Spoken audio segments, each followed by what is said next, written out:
Hi, this is Paul Howell, Managing Editor for HealthCare Asia magazine. And today I'm presenting the HealthCare Asia Awards, celebrating all the best of achievements and milestones for hospitals and clinics from throughout the Asia-Pacific region. Winning the award for Service Innovation of the Year in Malaysia was MentCouch International Psychology Centre. And I'm joined now by the CEO and founder of MentCouch, Tanjina Khan. Tanjina, thank you very much for joining me and congratulations on the win. Hi, Paul. Thank you very much. And I'm very pleased to accept this award on behalf of my team and the MentCouch family. I would like to take this opportunity to thank the judges and your organization for this prestigious award and recognition of our services.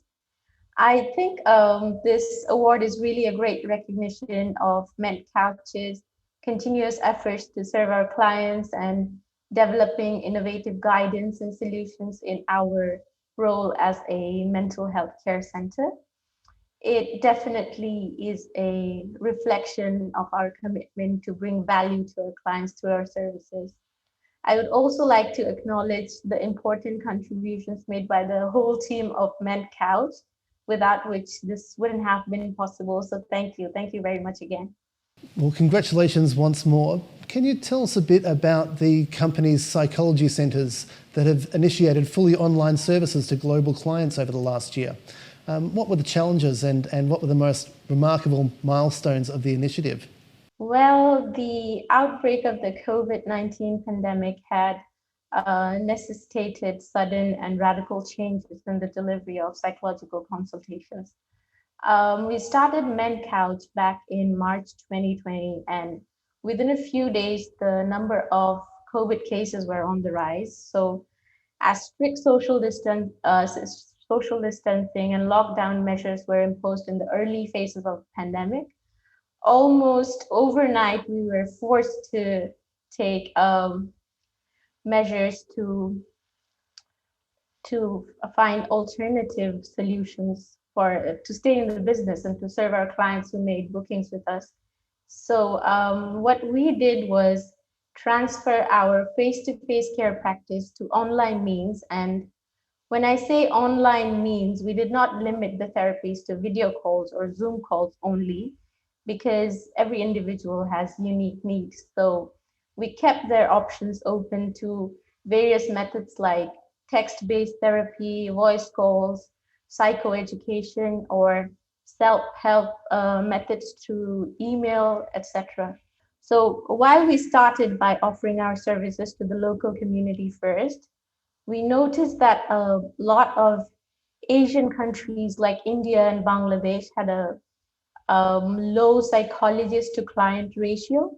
So increasing the number of mental health experts was not an option. So the next logical thing was to offer our services cross borders, and that's what we did.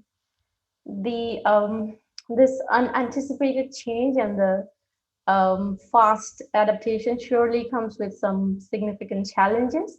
One of the concerns was the lack of nonverbal signals that we normally use in face-to-face communication, such as posture and hand movement, and also general demeanor like smell.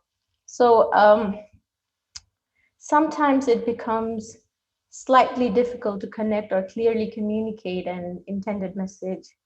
I personally feel video conference sessions can be more demanding than face-to-face sessions. So this was one of the challenges. And secondly, we had to constantly learn and make changes at the same time. And when I say changes, I'm not talking about our services only. Everything needed amendment, from our privacy policies to our payment systems to our management, all of it. And the most remarkable milestone, I would say, was that we were able to help more than 200 people from various parts of the world in less than a year. So I see it as a big achievement because psychological consultations take time and we had very limited manpower. So we were all learning to adapt to the new normal as well. So being able to successfully guide all of these people was something beyond our imaginations. So we were very happy about that. Also, we were conferred with the Global Healthcare Awards as the Mental Healthcare Achiever during COVID at the World Health and Wellness Congress. And this definitely was a big moment for me and my team. In February this year, I had the biggest honor of being featured in Forbes India, where I shared my views about financial independence of women. This feature has one of has been one of the biggest highlights of my career, I would say. So yeah, we have come a long way in a short span of time. What effect has the pandemic had on both your company, but also the healthcare industry as a whole, specifically in the psychology field? Have there been any important trends that you've seen come out of it, and how will they impact the future of psychology services? I would say the outbreak of the COVID-19 has created global health concerns and it devastated the entire world, to be honest. This overwhelming public health emergency has had a substantial negative impact on people's mind, I mean, mental health, leading to clinical and subclinical disorders like depression, anxiety, acute stress, and PTSD and other mental health symptoms, as well as to the exacerbation of pre-existing mental conditions. So I would say the pandemic has transformed our home and work lives in many ways. It has transformed most of the practices of psychology, to be honest. The biggest effect, as I mentioned earlier as well, has been the fact that psychology has transformed from in-office practice into a telepsychology-based profession, more of a virtual profession. So I think its impact will be felt for many years. I also think that the importance of mental health has been highlighted during the pandemic more than ever. So the important trends that might have come out of it could be the fact that many schools and many companies have made mental health assessments and employee wellness programs compulsory nowadays. And now people are more aware and concerned than ever. I think this field, which was still in its infancy, has started to get noticed and will continue to progress. And telepsychology is something that I would say is here to stay.